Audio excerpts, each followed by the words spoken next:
Welcome to Different Makes a Difference, where we discuss investment matters that matter to everyday investors.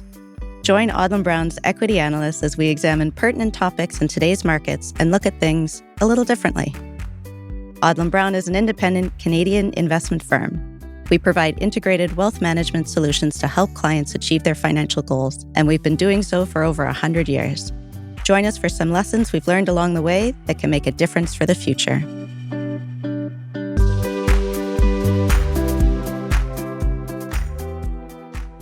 Hello and welcome to Different Makes a Difference. I'm Stephen Boland. Last May, we did a podcast on energy infrastructure with Cory. At the time, tariffs were front and center, and there was a lot of uncertainty in Canada's energy sector. The industry has continued to capture national headlines, from new political agreements on pipelines to the global demand for Canadian resources. Cory is back with us today to share his latest thoughts, and we'll have a discussion on his newest stock recommendation. Welcome back, Cory. Hi, Steve. Thanks for having me. So let's start off with your newest stock recommendation, Pembina Pipeline. Tell us about Pembina.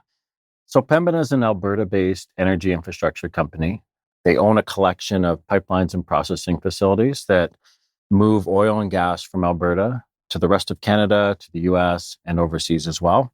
The business is roughly 3 equal commodity exposures, so a third natural gas, oil, and NGLs. When you drill a well, you get a little of everything: dry gas, oil, and various NGLs.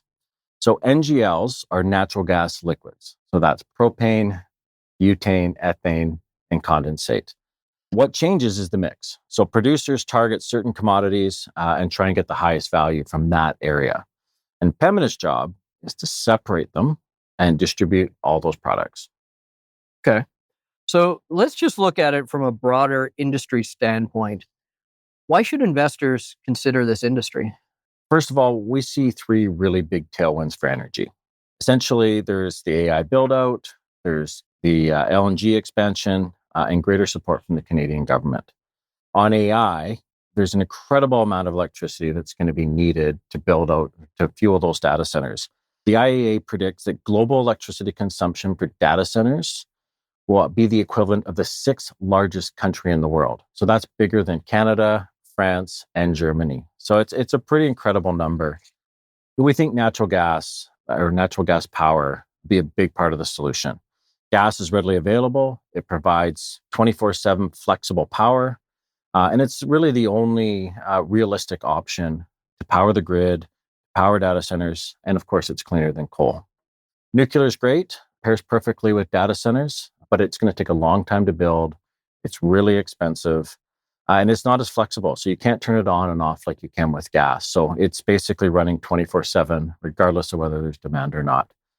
Another demand driver is LNG, so liquefied natural gas. That's going to be exported on refrigerated tankers.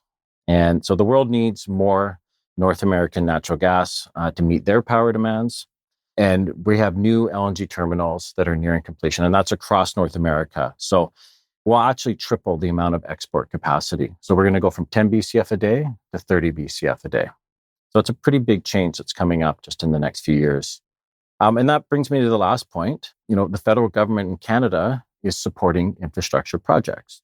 So this includes everything from mining to electrical transmission, and of course, all sources of energy. So we're going to need to be thoughtful on how we move forward, make sure we protect the environment, but we think it can be done responsibly, and there's a great opportunity there. Okay, so you're describing a strong demand backdrop and increasing government support. That should help all energy infrastructure companies, I believe. So what is it about Pembina in particular that you like? The company owns irreplaceable energy infrastructure assets, and mostly in Alberta. But essentially, as volumes go up, they collect a toll. So the more we produce in Alberta and ship around the world, the better it is for Pembina. So we think that's a positive trend.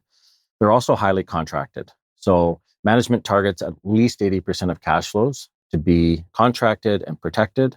And that's usually actually closer to 85%. So they're pretty conservative. That cash flow is then used to pay dividends to investors. There is some volatility in the remaining marketing business. But in our view, it's pretty manageable the way it is. Pembina stands out as having one of the most conservative management teams in the sector.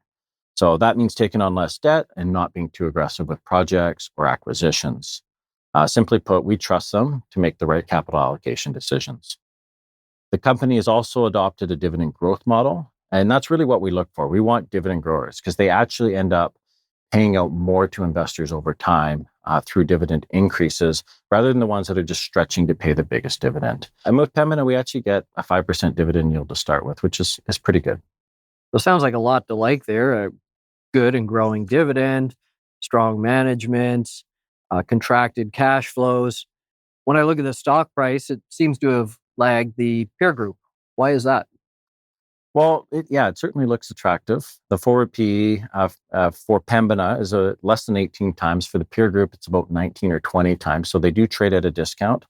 The reason Pembina trades at a discount right now is because of the NGL marketing business. So that's that 15% that I mentioned, and that's not fully contracted. So what happens is that they will buy and sell some of the NGLs that will come through their network, and they make a spread off of that.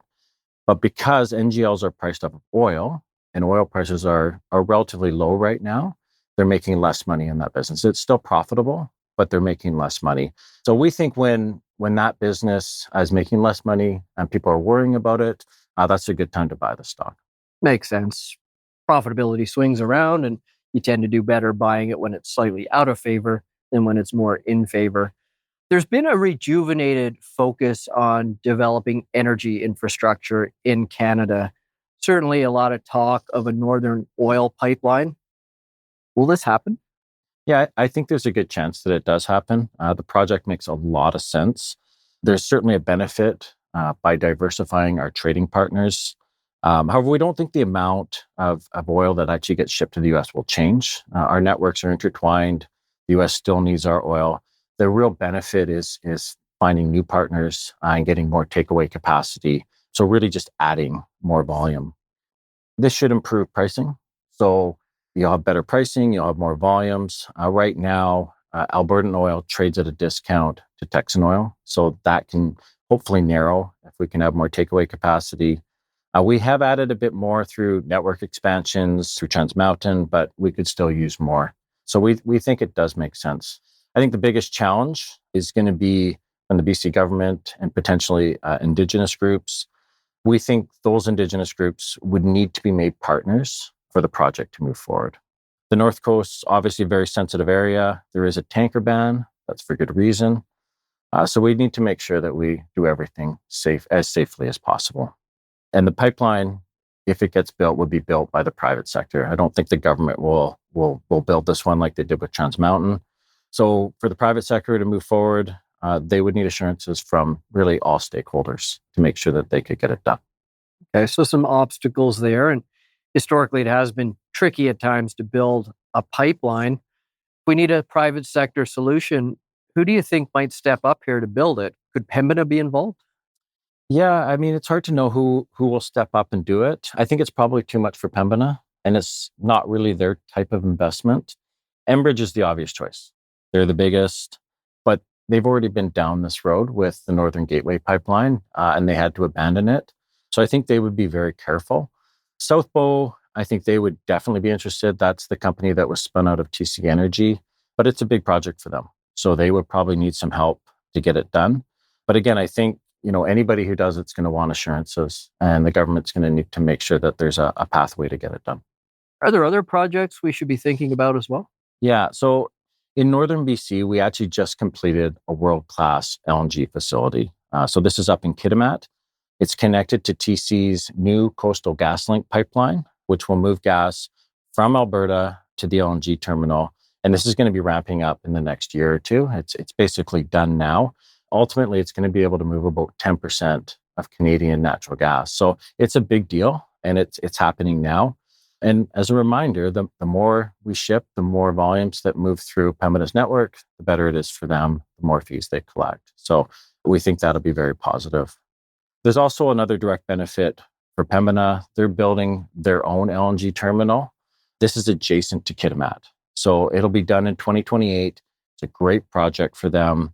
And they're essentially piggybacking on the infrastructure that's already there. So that means it's going to be a high return project. It's going to be less risk. And that's really what they look for. And that's one of the reasons we like the stock. Okay, great. Let's look at two other pipeline companies that you like, TC Energy and Enbridge. Can you provide us a reminder of what it is they do and what's your latest thinking on these stocks? So we still like TC Energy and Enbridge. We view Pembina as kind of another attractive name in the space. So we like all three. All three are based in Canada, and they all have a growing opportunity to invest in Canadian infrastructure and benefit from improved government support. Pembina has actually the most exposure because they're almost entirely in Canada.